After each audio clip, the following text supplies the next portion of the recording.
ప్రభు అయిన యేసుక్రీస్తు నామములో మీకు సమాధానం కలుగునుగాక. షలోం.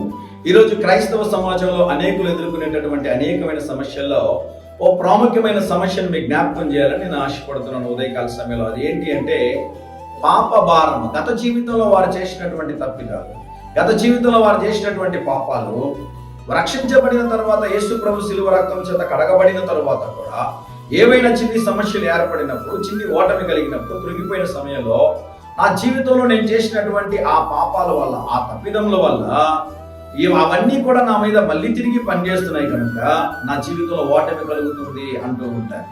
నేను ఒకసారి మీటింగ్స్ ఏర్పాటు చేస్తున్న సమయంలో ఒక తమ్ముడు ఒక విషయంలో ఆ వ్యాపారస్తుడు చాలా ఇబ్బంది కలిగించాడు. చివరి నిమిషంలో చేస్తానన్న పనికి అడ్వాన్స్ తీసుకొని నేను చేయలేనని చెప్పి ఎగరగొట్టాడు.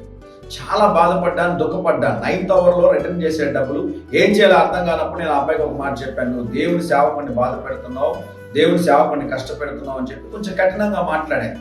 దేవుడికి నువ్వు లెక్క చెప్పాలని చెప్పాను. అయితే పాపం అతడు అన్యుడు. కొన్ని రోజుల తర్వాత ఏం జరిగిందంటే అనుకొని ఏవో సమస్యలు వచ్చాయి. వెంటనే అతను ఏమనుకున్నాడు అంటే ఈ సేవకుడు నన్ను క్షమించాడు, ఈ సేవకుడు దేవుడు చూసుకుంటాడు అన్నాడు కనుక నాకు ఈ కష్టాలు, నాకు ఈ ఇబ్బందులు కలిగాయని చెప్పి తిరిగి నా దగ్గరికి ఆ విషయాన్ని తీసుకొని వచ్చినప్పుడు, తమ్ముడు ఏదో ఆవేశంలో కోపంలో ఏదో మాట్లాడుంటాం తప్ప మీ మీద కక్ష పెంచుకోం కదా, అయినను ఒక మాట చెప్తున్నాను, ఒకవేళ నేను కోప్పడతానేమో, నేను కదా ఏ సేవకుడైనా కోప్పడతాడేమో, శపిస్తాడేమో, కానీ నా దేవుడైన యేసు ప్రభు నిన్ను ఆశీర్వదించేటటువంటి దేవుడు, ఆయన నిన్ను ప్రేమించేటటువంటి దేవుడు అని చెప్పి దేవుడి సేవకుడుగా అతన్ని బలపరచడం జరిగింది. ఎందుకు ఈ మాట చెప్తున్నానంటే ఒకవేళ నీవు కూడా నీ జీవితంలో, గత జీవితంలో చేసినటువంటి తప్పులు మళ్ళీ మళ్ళీ జ్ఞాపకం చేసుకుంటున్నావు అంటే నీవు సంపూర్ణ రక్షణ అనుభవంలో లేవని తెలియజేస్తా ఉన్నాను.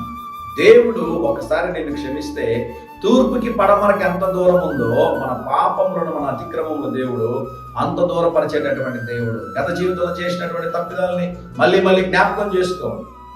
నిజమైన పశ్చాత్తాపం, నిజమైన మారు మనసు ప్రభు సన్నిధిలో కన్నీరు కార్చి నీ యొక్క జీవితాన్ని తిరిగి సమర్పించినప్పుడు నువ్వు నూతనమైన వ్యక్తిగా చేయబడతావని దేవుని సేవకుడిగా తెలియజేస్తున్నా. నువ్వు చేసిన తప్పుల్ని మళ్ళీ మళ్ళీ జ్ఞాపకం చేసుకుని నీకు జ్ఞాపకం చేసి నిన్ను గుచ్చి నేను హింసించేటటువంటి దేవుడు కాదు యేసయ్య.